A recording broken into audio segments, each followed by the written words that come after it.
Work your ass off. There is no magic pill. It drives me crazy to go to the gym. You read 1 hour a day. I went and worked out 5 hours a day, and I was working on construction with 24 hours a day. Organize your day. Work hard. I'm here to talk about success.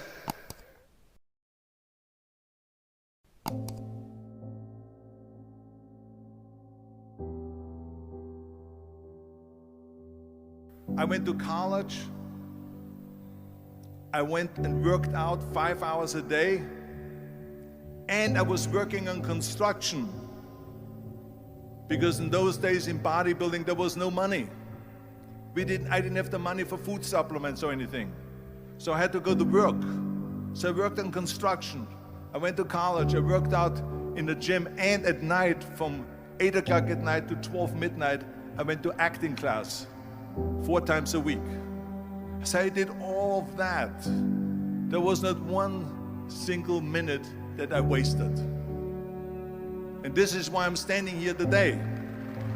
With the age of 20, I went to London and I won the Mr. Universe contest as the youngest Mr. Universe ever. And it was because I had a goal. You see, if you don't have a vision of where you go, and if you don't have a goal where you go, you drift around and you never end up anywhere. 74% hate their job in America. The majority of people don't like what they're doing because they're really not doing it because they didn't have a goal and they followed this goal.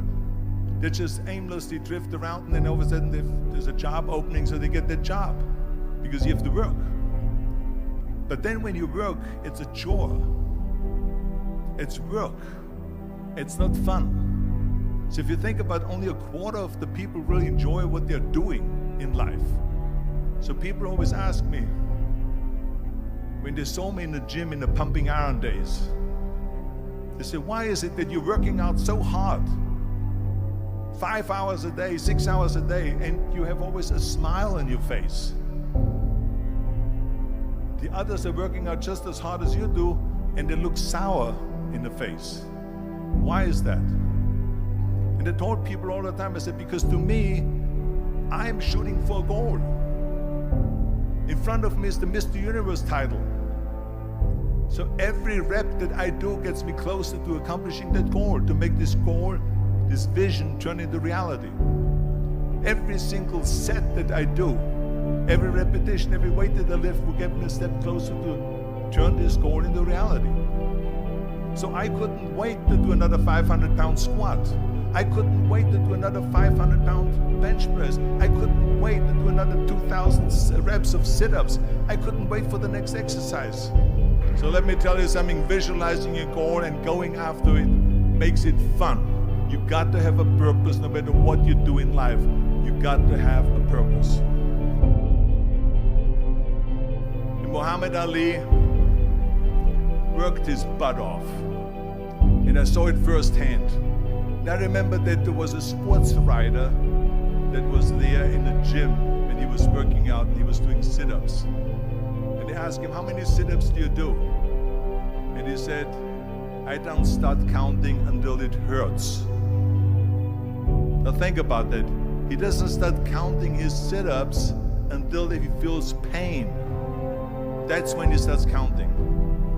That is working hard.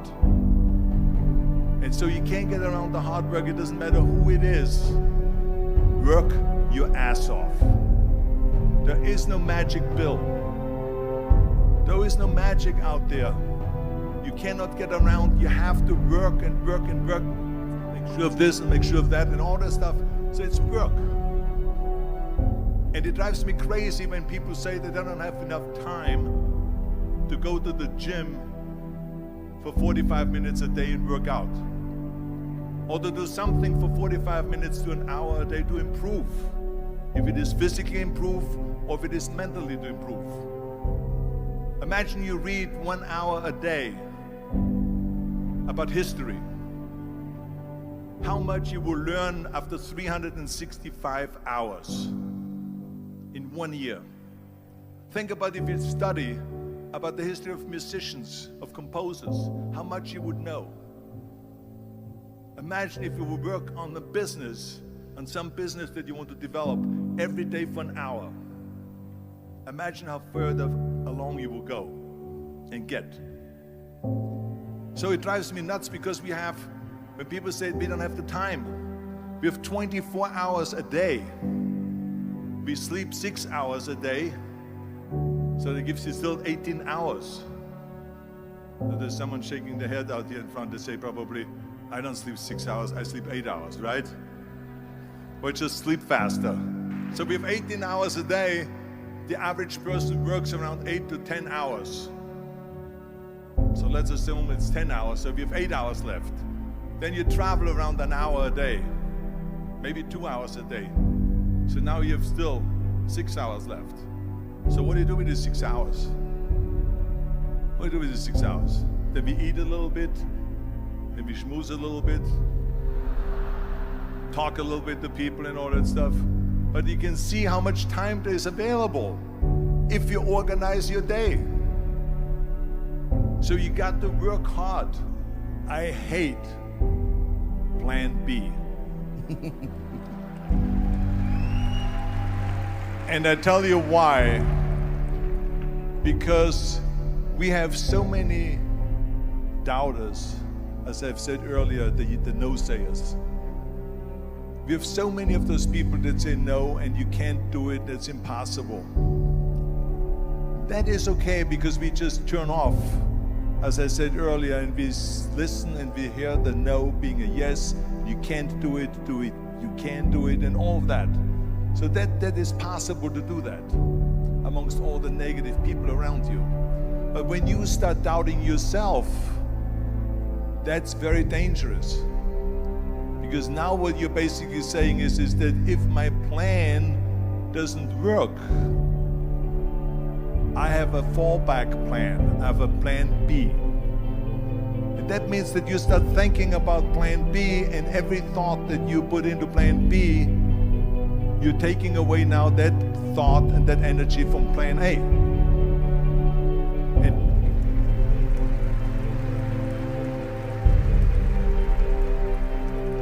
And it's very important to understand that we function better if there is no safety net, because plan B becomes a safety net. It says that if I fail, then I fall and I get picked up and I have something else there that will protect me.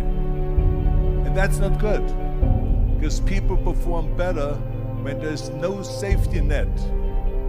People perform better in sports and everything else if you don't have a plan B. I'm telling you, I've never ever had a plan B. I made a full commitment that I'm gonna go and be a bodybuilding champion. I made a full commitment that I'm gonna be in America. I made a full commitment that I'm gonna get in the show business and I'm going to be a leading man. No matter what it takes, I will do the work.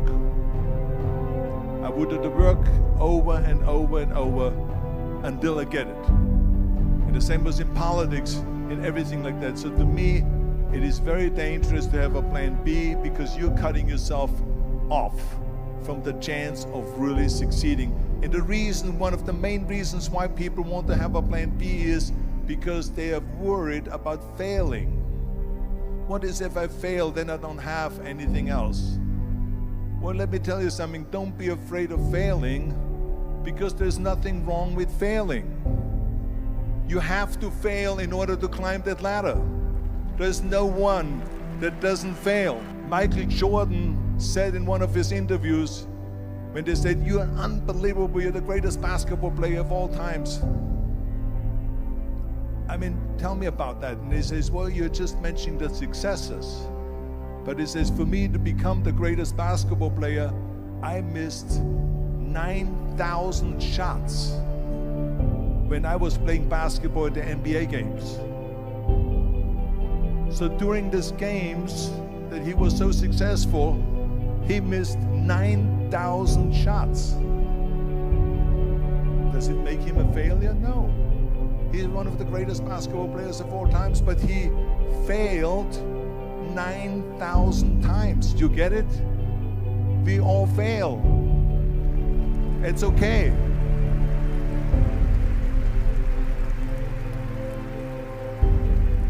What is not okay is that when you fail, you stay down. Whoever stays down is a loser. And winners will fail and get up, fail and get up, fail and get up. You always get up. That is a winner. That is a winner. I failed in bodybuilding. I lost bodybuilding competitions. I lost powerlifting competitions. I lost weightlifting competitions. I had movies that went in the toilet and that were terrible and got the worst reviews. And in politics, I remember I had many of the initiatives on the ballot, and we lost. My approval rating in California went down to 28%, and then it went back up again, and I won again the governorship. Hey, we all lose. We all have losses. This is okay, and this is why I say don't be worried about losing, because when you're afraid of losing, then you get frozen. You get stiff, you're not relaxed. You got to be, in order to perform well in anything, if it's in boxing or if it is on your job or with your thinking, is only happening when you relax. So relax. It's okay to fail. Let's just go all out and give it everything that you got. That's what it is all about. So don't be afraid to fail.